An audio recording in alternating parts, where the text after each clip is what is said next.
Okay, hi everybody. This is Dr. Sharon Shahaf. I'm an author, scholar, and writing coach, specializing in creative unblocking for writers, for academic writers, and not just academic writers, but this one is going out to my academic writers. Um, I know you guys are taking a hit right now with the coronavirus now. Of course, hopefully, the worst of it that you're dealing with is the confinement, the loss of childcare, while you're still expected to migrate all your courses online usually without proper training or compensation. Um, these are hard, trying times, and it's happening everywhere. It's happening globally. Um, as we are dealing with this turbulence, there's a lot of emotions. There are, it's a shock. It's shocking. It's a shocking, even if you're not feeling afraid, you're still dealing with a very shocking kind of global event that is seems to quickly change everything we understand about how our world functions. So without further ado, I want to talk to you today about writing in times of Corona. Now, let me backtrack. This is adapted from my workshop, develop your academic writing practice, process, structure, and craft. But today I will be focusing on this coronavirus crisis specifically is an opportunity to talk about the kind of things I discuss in my workshop when I have a whole section of the workshop that is called When Crisis Hit.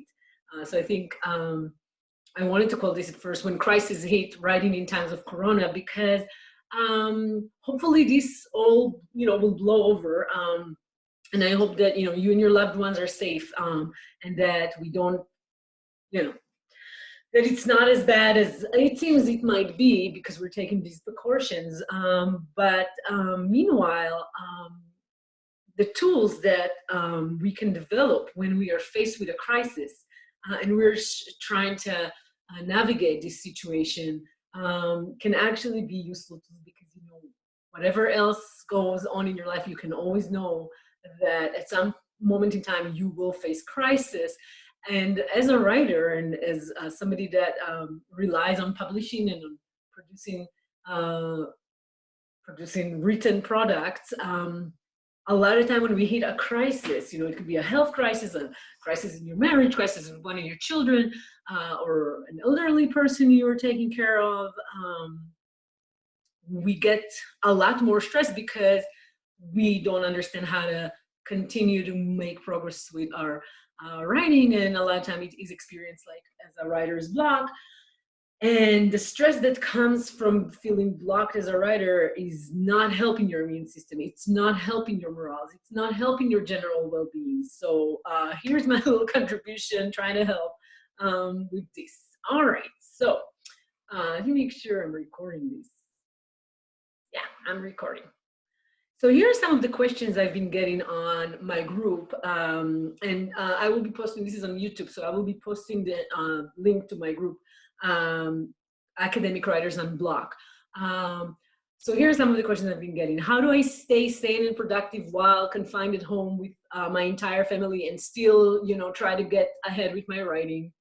How to use this time to start a new project or pick up a project I got stuck on. So, some of us are isolated at home without, if you don't have young children you take care of, it can actually be a bit of a silver lining where it feels like an opportunity to tackle something a little bit more deeply that you've not had time to do otherwise.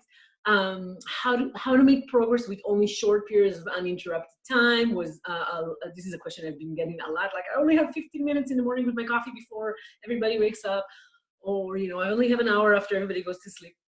How to organize my writing process with this uncertainty.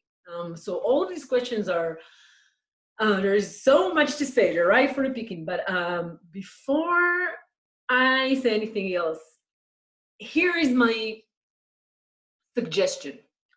Time to adapt. So when crisis hit, you simply cannot be hard on yourself because you have not adapted to the crisis upon impact. You know, these things have their rules. It takes a minute for you when you are hit with a shock to uh, figure out exactly how to create a new routine, how to create, you know, it's very volatile right now, and we're just trying to wrap our head around what's going on, what do we need to do to keep our family safe and ourselves safe. So first of all, please know that you have to give yourself time to adapt.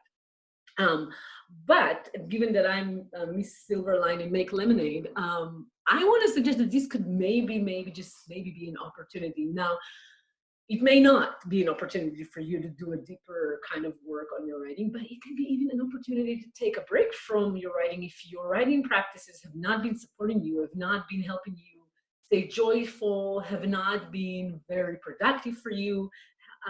You know, sometimes just having an opportunity to take a break, even if it's not, you know, to sit on an island, not the Corona break where you sit on an island and drink Coronas, but this kind of stress break. Still, this could be an opportunity for you to reassess what is going on. So it could be a time to review and maybe even rewire your writing process. When I say rewire, I don't know if this is going to come. Yeah, it's a mirror image, but this is the book Around the Writer's Block that by Roseanne Bain, that I often recommend in my videos. She talks about how your actual brain, you know, your neurons in your brain are firing together and wiring together, and I mean it in that very specific sense of, you know, our brain is plastic. We can rewire our process. We can rewire our brain, and this could be an opportunity to ponder. I wrote, you know, meta question, like bigger, wider type of questions that you might have about your work practices, the energy that you have. So some of the things that I emphasize when I work with clients is, you know thyself. What energy do you have available for your writing? How do you best take advantage of the actual energy that you do have, you know, considering everything else that you have in your life, and not spending more energy by making yourself feel bad because you want to be more energetic, or, you know, like you were in your 20s or something, and, you know, maybe now you're like me, or in your 40s, or you're in your 50s, or whatever, and it's just not the same level of energy that's available to you. So, you know, taking stock of your energy, taking stock of you know, what works best for you, what kind of work environment, you know, working in a coffee shop, working quietly at home, working in the morning, working in the evening, all of these kind of things, and more, and I will expand later. Explore what your own inner authority can teach you. Now, listen, this is a big topic. I am also a human design expert, and this is, you know, if you're interested in it, definitely check out my human design, Unblock with Human Design Facebook group.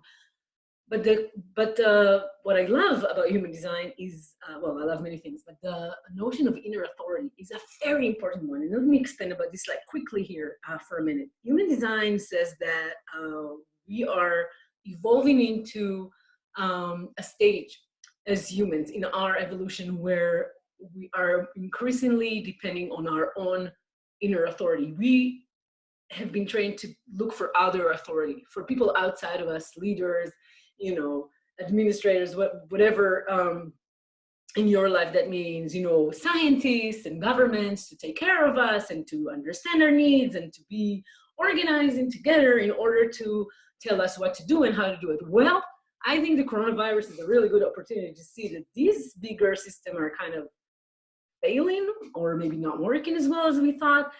So again, what I love, what's very empowering about this idea of inner authority is when you're confused, when you feel you don't know, before you go out to look for advice, which is kind of productive because I'm giving you this advice, but give me a minute more. My advice is be your own mentor. Learn to trust your own inner, it's your intuition, not your doubt, but your intuition. If you feel confused, for example, that's a message from inside that maybe you need to wait for clarity. If you feel exhausted, that's not, it doesn't take a rocket science to understand that that's a message from inside that you need to rest. If you feel bored about the work you're doing, work that you know you're passionate about, well, it's time to take a break and get inspired. So I would really want you to explore what your own inner authority can teach you. And this situation of confinement, when you're alone at home and maybe there's less noise from outside, with the big system that we have in academia of internal incentivization, punishment and reward, which has proven to not be at all efficient for creative tasks. So, creative tasks, actually, the research keeps showing the same, that when you have a creative task, people do not do better when they're offered bigger rewards. The pressure to prove yourself outwardly actually takes away from your ability to engage in a creative process of incubation and inspiration and epiphany and finding a solution. So yeah, I would very much say this is an opportunity to listen in the relative quiet that we now have. All of a sudden, less cars, less trains, less airplanes, and an opportunity to listen inside. So yeah, learn to listen and trust yourself. All right, so in general, when I work with clients and in workshops, I tell people that addressing that kind of rewiring of your process requires, well, several things. So, developing your own personally tailored and evolving practice. So there you go. When we have a moment of crisis and everything changes, how do we evolve our practice? It keeps changing. It's not a fixed thing. It requires mindful engagement. That kind of process I was talking to you about listening inwardly. Radical self-acceptance, which, oh my God, if I could only get out of this screen and force you to take one thing from this video, that would be this: that we already are doing the best we can. We are highly trained. This is for academics. If you have gone through all the different stages and you have your job, you have your you teach or you research and you're publishing, you're already doing everything right. You're not lazy. You're not, well, I talked about this in other videos, but if you accept yourself radically and you accept your process radically and you stop applying yourself, to yourself, all sorts of like disciplining and punishment, there's a quantum leap that you can make in your process. I call it flexible perseverance, and this is the next point here. And where you perseverance, just blind perseverance, where you continue to do the same exact thing and you're not getting the results, it's not good enough. You need to be flexible. You need to be able to try different things. Self-compassion, as I said before, if you're bored, if you're exhausted, if you're burnt out, if you've been traumatized by the way you've been treated in your university or in your program or by your chair or whatever, these things, we're humans. These things are going to end up blocking us. And patience. Oh my God, I cannot talk about that enough. It takes a lot of slow to grow. This is from this beautiful book, The Art of Slow Writing, from Louise De Salvo, and she talks about, this is a sentence from her: it takes a lot of slow to grow. So you have to be patient with this process. Now, let me quickly talk to you about one tool that I really love.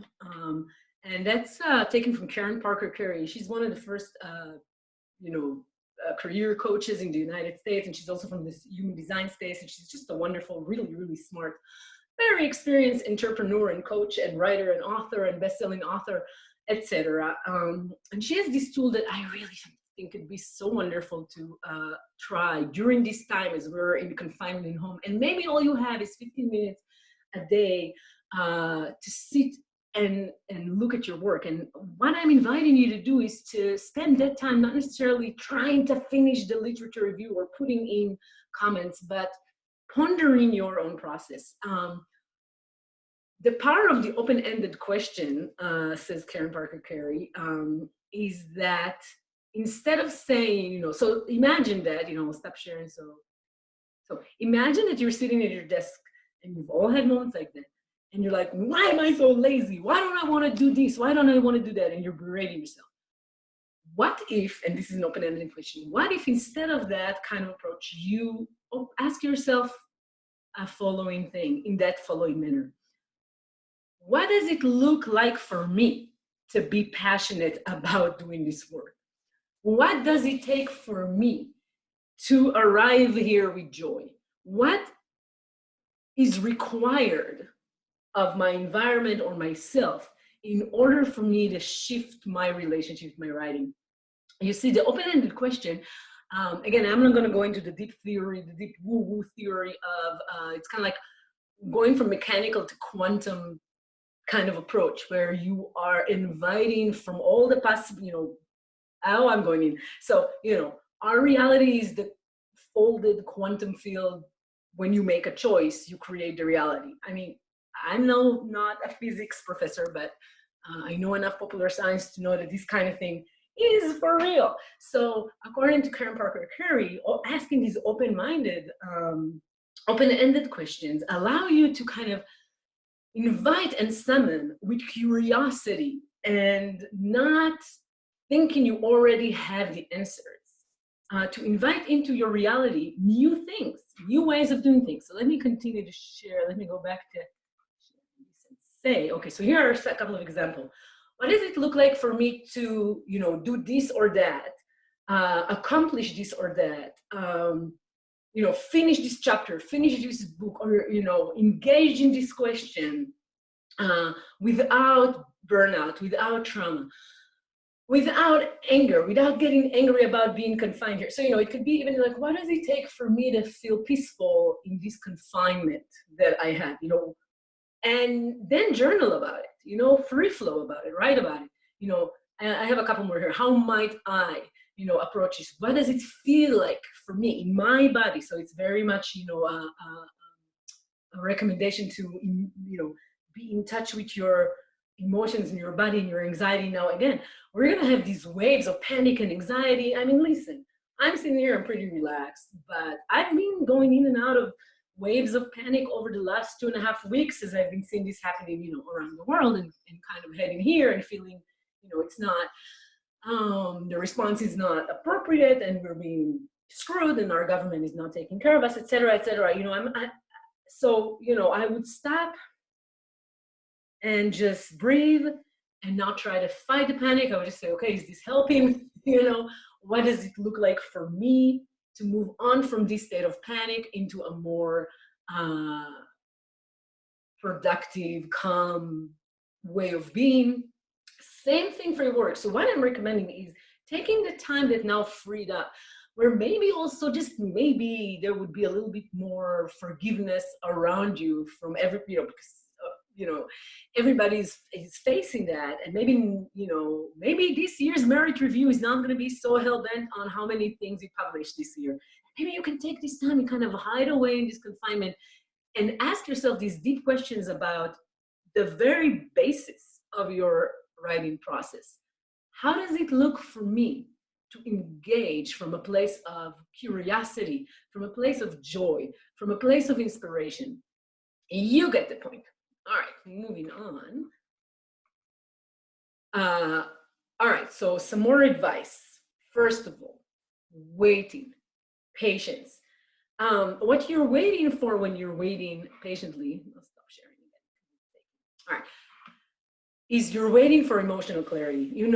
Emotions run in waves. We go up and down, from hope and pain and back again. This is another thing from human design, and I'm not going to get too much into that, but according to this idea, you cannot make a decision when you're riding that emotional wave, because you don't have truth in the moment. When you're in that moment, when you're still processing something emotionally, when your wave goes down, it's like, oh my God, it's horrible. What did I do? How did I put myself in this? And when it's up, you're like, oh my God, it's exciting. It's a great thing. I think it's going to be great. The idea in human design, when you wait for emotional clarity, is to ride the wave up and down, get the information as you go up and as you go down. And because we don't have truth in the moment until we have this moment of emotional clarity, only when we have emotional clarity after we're excited about it, and then in despair about it, and then excited, and then in despair, and all the gamut in between, then we can make a decision that's valuable, that takes into account the full gamut of what we feel. So it's another tool to kind of trick the mind. And us as academics, we are suckers for the mind. Our mind, you know, the mind would chatter, chatter, chatter, and it would point at this and that. It's a great tool for what I'm doing right now. The mind, according to design, is here to help others, for outer authority. But for inner authority, for making decisions, it's about what you feel in your body. Do you feel like, I want to do it? And did it come from a place of clarity? It's a calm place, not from like, I'm so excited, or oh my God, I'm so afraid. But a calm place after you've waited out your emotional wave. Good, then that's the thing to do. All right, going back to sharing. So waiting and patience. Waiting as an, I call it active passivity, you know. So a lot of the time, if I don't have clarity and I'm waiting, I feel the pressure because somebody from the outside may not perceive my waiting, or even somebody from the inside, my inner sensor, right, could be like, why, you know, do something, do anything. Doing anything would be better than this paralysis. Not true. In fact, if you're in turmoil, if you're confused, if you're worried, if you're afraid, if you're in despair, or, you know, you're hyper excited, you're going to make a wrong decision. So waiting, active passivity, knowing that you can wait a little bit to make the right decision. And I've heard many, you know, I'm reading all of these books from, you know, entrepreneurs and managers and CEOs, and so many people repeat this, and they say things like, the longer you get to wait on a decision, the better decision you're going to make because you have more information. So, you know, this is backed up from a lot of advice from a lot of people who have been practicing this. All right, relinquish certainty. That's our second point here. And again, I know this one's going to be a hard one for academics. So let me stop sharing, and please listen. We are paid to pretend that we know all the answers. You know, we come into class, we need to know all the answers. We're not comfortable ever to come in without knowing the answer. So many of my colleagues and me myself, I remember myself, you know, waiting for an answer. I already say, I know. You know, you ask somebody a question, you're like, I know. Do you know that moment where you're like, you know? Well, how are you going to learn a new thing if you're not willing to live and reside in uncertainty? Now, how is that connected to what we're dealing with now? Obviously, we have so much uncertainty. We know so little about really what's going on with this. I mean, this is why the conspiracy theorists are having a field day. I mean, the amount of craziness that I've read online about, you know, the conspiracies coming up. And this is rushing into that void of uncertainty. So one of the mantras I want to offer to you is, I am in peace with not knowing. I am okay at the moment with not knowing. I don't know. Again, same for your work. If you're in a project and you're like 2 years in and you're so confused and turned around in it, so what?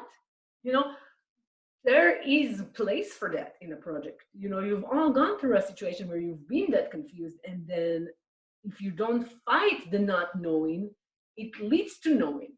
Right? It leads to knowing, but you can't rush it. So we become very impatient when we are faced with uncertainty. So outside and in, dealing with the outside crisis, dealing with the inside crisis with your work. How about practicing just saying, I'm looking for, here it is. I have this mantra above my workspace. I live in the wonder and delight of uncertainty.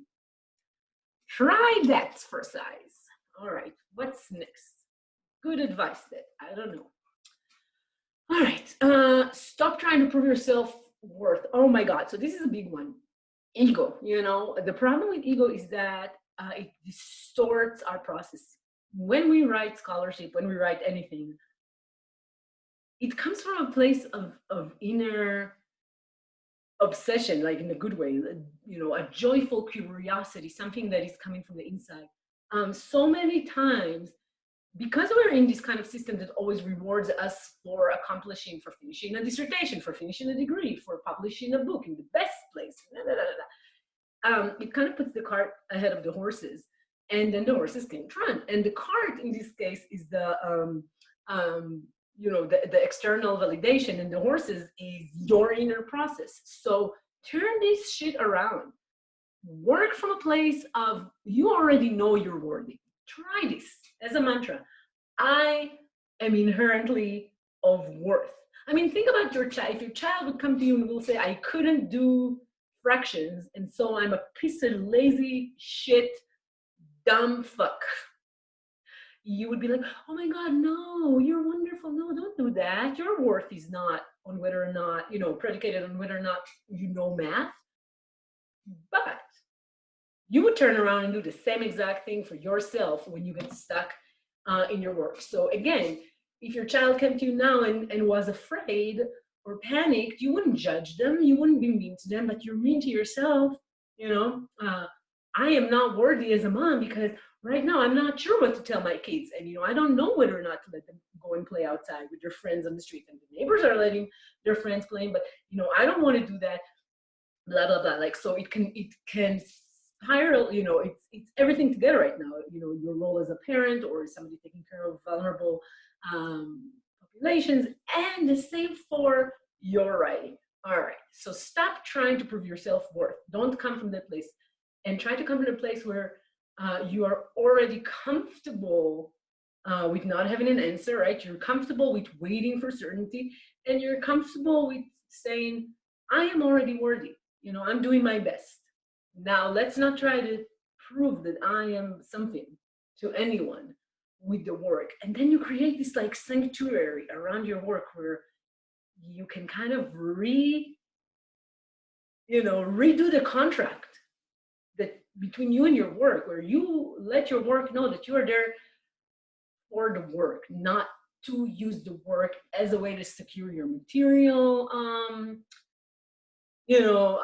security, to get a salary, et cetera, et cetera, et cetera. So, use that time to explore the ways in which the contract that you've kind of made with your work might be backfiring because you're becoming exhausted because you're putting so much on your work, where because we need to publish or perish, it comes in between us and that juicy, creative, curious place.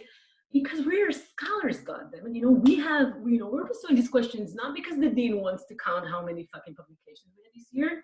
No, we're pursuing this because we're scientists and we're scholars and we're interested in our questions. All right, so to conclude this part, I would just say stop trying, period. Don't strive to make anything, So during this time, as you're at home and all this is happening, what if you discover what you're, instead of trying to make something, discover what you make when you're not trying. What comes out when you're not trying to make a thing in the world? You just surrender to the questions that come out of you, etc. I think it could be a wonderful opportunity to incubate new projects. All right, already going well over the time. So let me see, maybe I'll finish with this. This is one of my favorite quotes, and this is a quote that kind of started me on the path coming, doing this work. It's from John Irving, and he said, if you presume to love something, you better, he was talking about writing, right? And he says, if you presume to love something, you better like the process of it more than you like the product. So, I got very angry when I first heard it, and I think I talked about it in another video, but the reason I got angry was because I felt like, how can I love the process of writing scholarship when it's, I'm feeling so oppressed by it? So again, going back to the open-ended questions, what does it look like for you to love your process more than you love to see your work published in the highest hitting journal or with the best university press?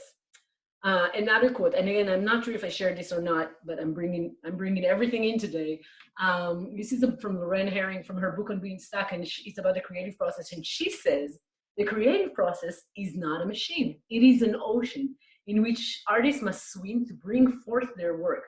Our job as writers is to establish the conditions conducive to caring for this ocean.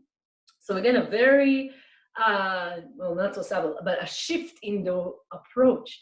And so many times in academic writing, we think that the creative process is a machine and we're going to do 1, 2, 3, 4 and get an outcome. And then when we actually engage in the process and things start falling apart because it's an ocean and not a machine, because it is a creative pursuit, we panic. So if you try shifting perspective to cultivate a process rather than, you know, worry about a product. It can help. All right, so okay, actually, let me actually do this. So this is, again, this is a freebie. This is from my usually a paid, this is usually behind a paywall. So this is like a freebie for Corona time. Understanding the stages of the work process. So this is taken from Lorraine Herring book. And then I actually applied it on this side to the academic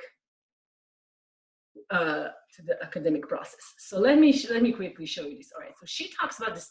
So before we can make any breakthrough, if we're stuck as writers, we can benefit from understanding the actual stages of the creative process. So she takes this agricultural metaphor, and she talks about these different stages of the process, right? It's planting, and then gathering, and then sorting, and then harvesting, and there are moments of stillness and pausing, and then, you know, deepening. So let's say, what if planting is, you know, your field work, your primary research, interviews, etc. I mean, if you're sitting at home right now and you are not where you're at harvesting, which is drafting and revising, right? Can you go back to planting? Can you plant seeds?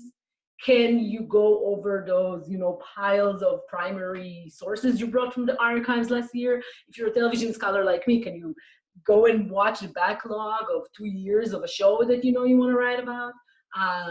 Go online, thank God, Google, and just read all the interviews with the creators, or, you know, work on remotely with your library and read all the oral histories about something that you're interested in. Great. So, you know, how about you take this opportunity to only do the fun stuff, to just not put an expectation that then you have to summarize it immediately or, you know, make it into a thing. Just allow yourself to steep yourself in the research process, for example, or, you know, do the interviews. Everybody's at home, start. Maybe you ask your interviewees, could you go online and do the interviews with me on a webcam? All right. You know, then there's the gathering is, for example, go like work in the literature. So she talks about, you know, after you plant, you gather.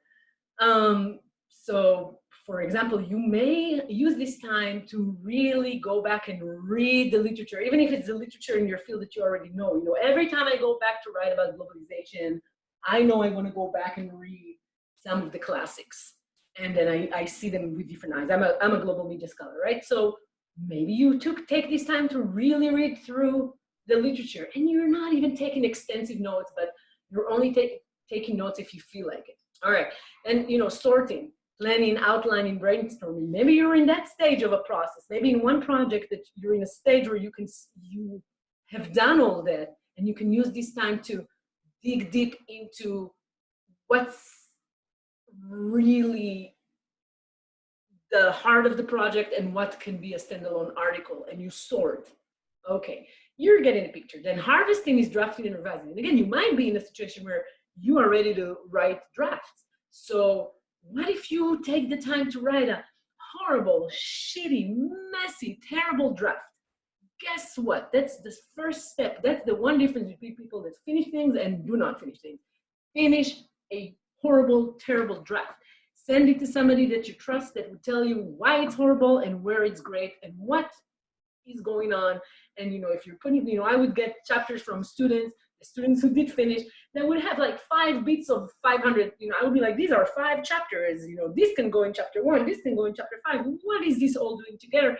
And then the person goes back and go like, oh, great, now I have little bits and pieces of 5 chapters. Okay, so stillness and pausing. This could very well be what you're ready to do now.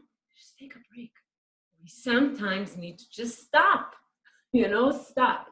Take a break, be with your family, read books, watch shows, blah, blah, blah, whatever. But, you know that you are choosing to purposefully take time away from your work in order for you to renew your energies and refresh your perspective and get back to it when you're ready. I put here for the workshop, I said that it could be review, like when you send something out for review, you can take a break, but you can take a break you can take a break and say, I'm teaching now, or I'm doing this or that, and I'm not touching this for now. And then deepening talks about, like, the final polish that you put on it, right? It could be indexing. It's the finalizing work. So what am I trying to say with all of this? A lot of the time, I work with people and they're very, very stuck. And these could be people who just like are retired already and they have the book that they wanted to write for 35 years. I just had a wonderful client who finished, finally, she finished the book that she was stuck on for 35 years, as she was like a really high senior ranking professor in a very, very prestigious institute. And, wow, I forgot where this sentence began. But, oh, yeah, so she was stuck on this because she just never understood, or she never took the time to understand the different stages of the writing process, and she was always stuck between initial incubation and like big ideas, and how do I get it from these big ideas that are all over the place into a final draft. So just slowing her down and really breaking down the process into a lot of like little really doable steps allowed this woman to finish over one summer a project that she was stuck on for 35 years. So that's my favorite story, because I actually, this is now, I helped her contract this. This is a self-help book and it's under contract. So congratulations. All right, so let me see if I want to give you a little bit more from the freebies, or I don't know, I think it's probably a good time to finish because this has been going on a while. All right, but, oh yeah, let me do this then. So stages, this is stages of writing and revising. This is from the Art of Slow Writing from Luisa Silva. So look at this. She talks about, she basically says this, and I have it up here too. It takes many drafts to create a work of art. We cannot tackle all of our challenges at once. So she gives you a couple of possible steps in order for you to finish just one task every time. So she says, stage one, imagine the work. Think about it, takes notes about it, and this is, she's talking about creative writing. So for us, this is about the primary and secondary materials. Stage two, start provisionally, knowing you have opportunities to get it right. So again, shitty first draft. Stage three, writing, revising, let yourself learn what your subject is really about as you work. So this is a big one for us. Listen, your general topic, I'm a global media scholar, is not the topic of an article or a book. So locating your topic, this is something I work on still with clients, and I worked on with PhD students so much, is understanding what your actual topic is, right? Your topic is a contribution. To say, I'm asking, your topic is your topic plus your question about the topic, in a way, right? So it's creating something, it's contributing something. You need to explain your topic, you need to set a topic. So locating what the topic is out of everything, because we always have so many questions that are, intermingled. That is a crucial, important stage, and you can't rush it. All right, stage four, figure out order and structure late in the process. So you add connective tissues, transitions, foreshadowing, conclusion, all of these statements like this chapter will do this, or this chapter did that, and all of that happens later. So this can kind of free you up to be a little bit of a mess and have different structural things going on that may not work in the first draft. But that's fine. You can't try to get it perfect all at once early on. I have so many people that are stuck because they found the perfect structure and then they can make it happen. Well, guess what? You can't just, not always, most people can't really just think up a structure and then execute it. You gotta just get in the weeds, and a structure sometimes emerges from the actual engagement with the work. So stage five, fine tune, adding, cutting, tightening. So again, this is easy once you have all of the other things, right? Oh, so that's another thing. Okay, so yeah, I will finish with that today. A couple more things.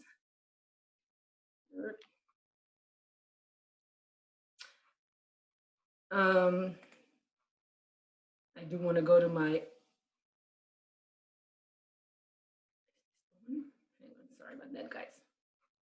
There you go, a few last mantras.